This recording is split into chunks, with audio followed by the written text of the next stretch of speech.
Assalamualaikum warahmatullahi wabarakatuh. Saya atas nama Nuhaida dengan NIM 13020200268 akan memaparkan sedikit materi tentang model pemrograman paralel.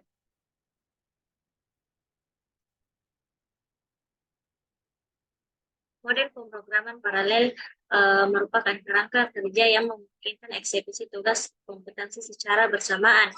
Contoh model termasuk pemrograman read, short join, SIMD, MTI, CPU, map, reduce, model aktor, dan lainnya yang digunakan tergantung pada jenis masalah dan perangkat keras yang digunakan.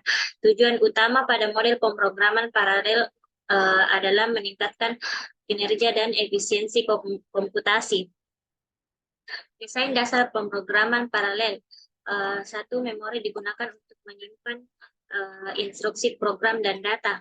Memori komputer memainkan peran kunci dalam kinerja sistem komputer, dan jumlah serta kecepatan RAM yang memadai dapat memastikan bahwa sistem mampu menjalankan aplikasi dengan efisien dan responsif. Dua, data informasi yang akan digunakan oleh program. Beberapa jenis data yang paling umum digunakan dalam pemrograman termasuk tipe data bilangan bulat atau integer, tipe data pecahan atau floating point, tipe data teks atau string, tipe data logika atau boolean, tipe data array, tipe data objek, tipe data karakter, tipe data tanggal dan waktu, tipe data nilaian khusus, tipe data kostum, tipe data point, dan tipe data enumerasi. Penggunaan tipe data yang tepat dan efisien penting dalam pengembangan perangkat lunak untuk memastikan keakuratan, kinerja, dan skalabilitas program.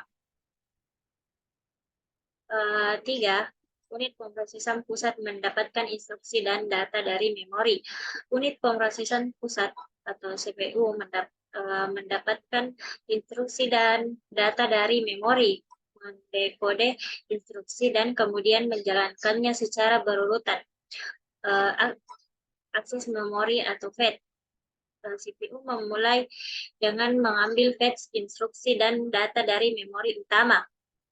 Dekode instruksi. Setelah instruksi diambil, CPU mendekode instruksi tersebut.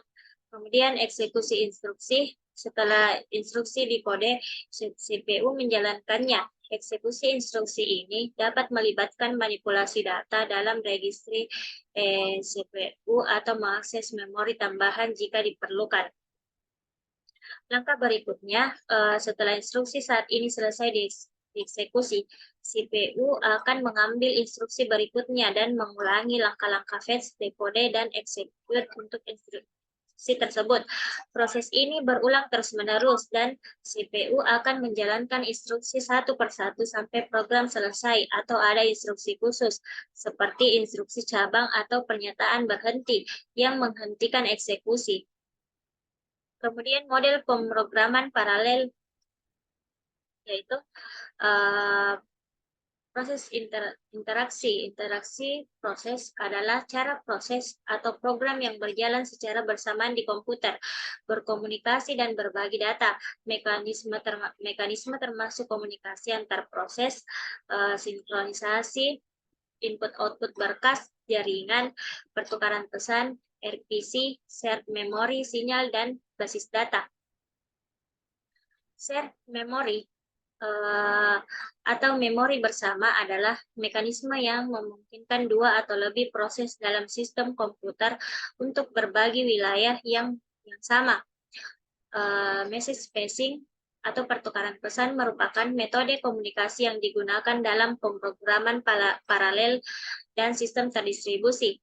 Dalam metode ini, proses atau komponen yang berbeda berkomunikasi dengan mengirim pesan satu sama lain. Pesan ini berisi informasi atau instruksi yang dapat diinterpretasikan oleh penerima.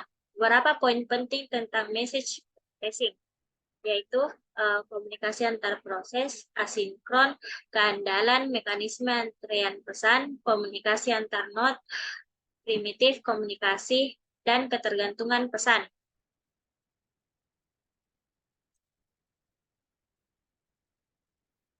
Kemudian problem decomposition atau pemecahan masalah adalah teknik pemecahan masalah yang melibatkan pemecahan masalah kompleks atau tugas menjadi subproblem yang lebih kecil dan lebih mudah dikelola.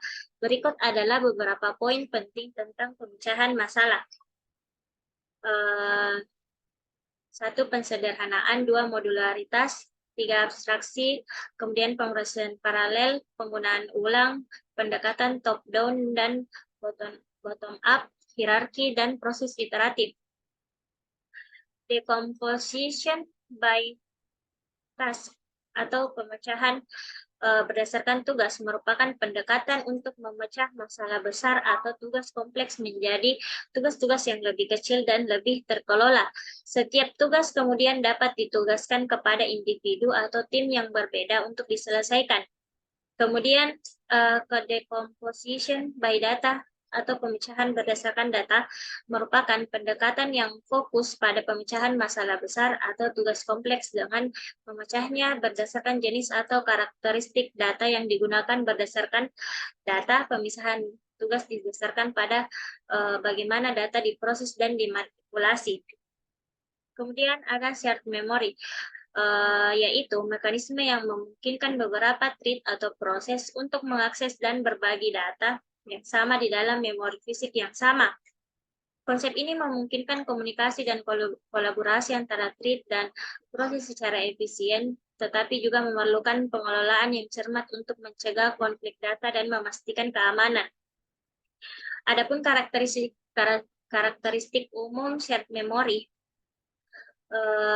dalam konteks pemrograman paralel dan sistem komputasi termasuk akses bersama. Kinerja cepat, sinkronisasi diperlukan, modularitas, efisiensi, kesalahan potensial, kesulitan pemrograman, skalabilitas, dan penggunaan fleksibel. Penggunaan shared memory memerlukan pemahaman yang baik tentang manajemen memori dan praktik sinkronisasi untuk menjaga integritas data dan performa aplikasi. Shared memory in hardware mengacu pada arsitektur memori di mana beberapa prosesor atau unit pemrosesan berbagi akses ke ruang memori fisik yang sama. Hardware shared memory umumnya digunakan dalam sistem multiprosesor di mana beberapa CPU atau inti perlu berbagi data dan berkomunikasi sesama lain. Uniform memory access atau akses memori seragam adalah arsitektur di mana semua pemrosesor dalam sistem memiliki akses ke memori utama dalam waktu akses yang seragam. Kemudian ada non-uniform memory access, yaitu arsitektur komputer yang merujuk pada sistem dengan beberapa pemrosesor atau inti yang memiliki akses ke memori fisik dengan latensi yang berbeda. Setiap pemrosesor atau inti memiliki akses yang lebih cepat dan lebih efisien ke memori lokal pada node yang sama dibandingkan dengan akses memori yang terletak di node lain.